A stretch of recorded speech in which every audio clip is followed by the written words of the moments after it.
दोस्तों, स्वागत है आपका लीगल एक्सप्लेन में। पिछले वीडियो में हम लोगों ने देखा धारा 30 तक और अब हम देखेंगे धारा 31 को। धारा 31 सद्भावना पूर्वक दी गई सूचना, यानी इसके अनुसार सद्भावना से और किसी व्यक्ति के लाभ के लिए किया गया कोई भी संचार या उस व्यक्ति को कोई नुकसान पहुंचाने के कारण अपराध नहीं माना जाएगा। उदाहरण के लिए, यदि कोई डॉक्टर किसी मरीज के लाभ के लिए यह सच बताता है कि वह मरीज जीवित नहीं रह सकता, तो यह अपराध नहीं है। सद्भावना पूर्वक संचार क्या है? किसी व्यक्ति के फायदे के लिए सच बोलना, भले ही उससे उस व्यक्ति को आंशिक रूप से नुकसान हो, तो वह अपराध नहीं माना जाएगा। उदाहरण के माध्यम से हम देखते हैं तो एक स्कूल काउंसलर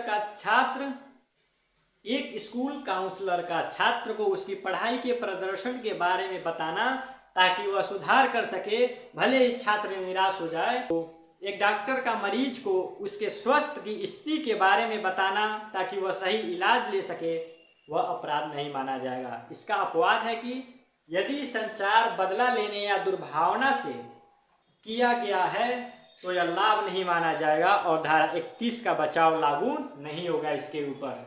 तो आप लोगों ने समझा कि धारा 31 जो है वह सद्भावना पूर्वक दी गई सूचना के बारे में बताता है, जो किसी व्यक्ति के लाभ के लिए किया गया कोई भी संचार उस व्यक्ति को कोई नुकसान पहुंचाने के कारण अपराध नहीं माना जाएगा।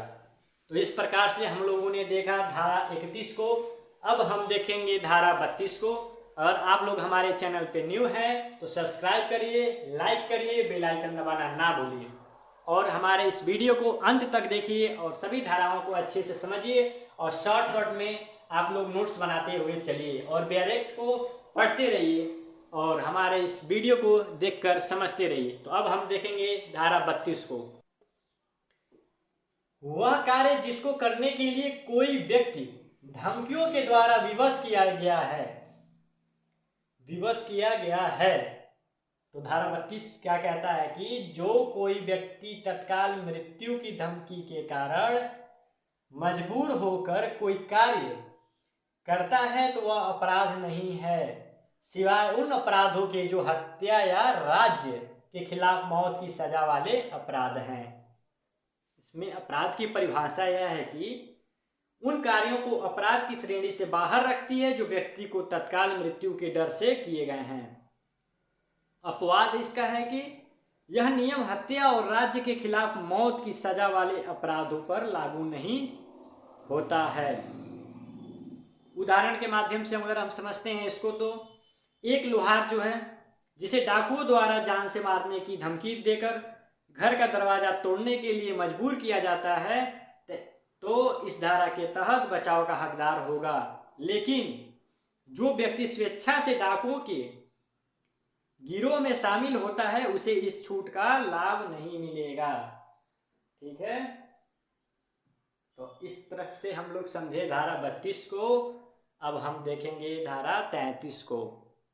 तुच्छ उपहानि करने वाला अपराध के बारे में धारा 33 बताती है कि इसको हम मामूली क्षति पहुंचाने वाला कार्य कहते हैं। धारा 33 में कोई भी कार्य अपराध नहीं माना जाएगा यदि उससे होने वाला क्षति इतनी मामूली है कि सामान्य समझ और स्वभाव वाला कोई भी व्यक्ति उसकी शिकायत नहीं करेगा। यह धारा कानूनी सिद्धांत de minimis non curat lex पर आधारित है। मुख्य इसका प्रावधान है कि यदि किसी कार्य से नुकसान होता है या नुकसान पहुंचाने का इरादा है या नुकसान होने की संभावना है, लेकिन वह नुकसान इतना छोटा है कि कोई भी सामान्य समझदार व्यक्ति उसकी शिकायत नहीं करेगा, तो वह अपराध नहीं है। धारा 33 से ही कहता है। उदाहरण के माध्यम से हम आपको समझाते हैं कि जैसे किसी सहकर्मी की मेज से गलती से एक छोटी सी चीज गिर जाना, किसी का पेन चोरी हो जाना, तब तक कि नुकसान इतना मामूली हो कि व्यक्ति इसकी शिकायत करने के बारे में सोचे ही ना। ठीक है, तो छोटे छोटे मामलों में यह अपराध नहीं है। 33 इसे मामूली क्षति पहुंचाने वाला कार्य कहा जाता है। ठीक है, इसका अर्थ है कि अदालतें बहुत छोटी मोटी चोट या नुकसान से संबंधित मामलों को नहीं देखेंगी, जिससे अदालतों पर बोझ कम होगा, जिससे अदालतों पर बोझ कम होगा। ठीक है, तब हम लोगों ने देखा धारा 33 को। अब हम देखेंगे धारा 34 और 35 को। धारा 34, धारा 34 में कोई बात अपराध नहीं है जो प्राइवेट प्रतिरक्षा के अधिकार के प्रयोग में की जाती है। इसका मतलब यह है कि अपनी या दूसरों की रक्षा के लिए किया गया कोई भी कार्य दंडनीय अपराध नहीं है। ठीक है, यह धारा निजी बचाव के अधिकार से संबंधित है। इसका मतलब है कि प्राइवेट प्रतिरक्षा के अधिकार के प्रयोग में किया गया कोई भी कार्य अपराध नहीं माना जाएगा। यह धारा व्यक्ति दूसरों या संपत्ति को नुकसान से बचाने के लिए अपनी रक्षा करने के कानून अधिकार की पुष्टि करती है। इसका मुख्य सिद्धांत यह है कि यह धारा एक मूल सिद्धांत स्थापित करती है कि अपनी या दूसरों की रक्षा के लिए किया गया कोई कार्य दंडनीय अपराध नहीं है। अधिकार का प्रयोग में हम समझते हैं कि यह व्यक्ति को स्वयं को, दूसरों को, संपत्ति को चोरी या लूट या आपराधिक अत्याचार या मानव शरीर को प्रभावित करने वाले अन्य अपराधों से बचाने के लिए यह अधिकार देता है। प्राइवेट प्रतिरक्षा यानी निजी बचाव के लिए आप कुछ भी अगले को कर सकते हैं।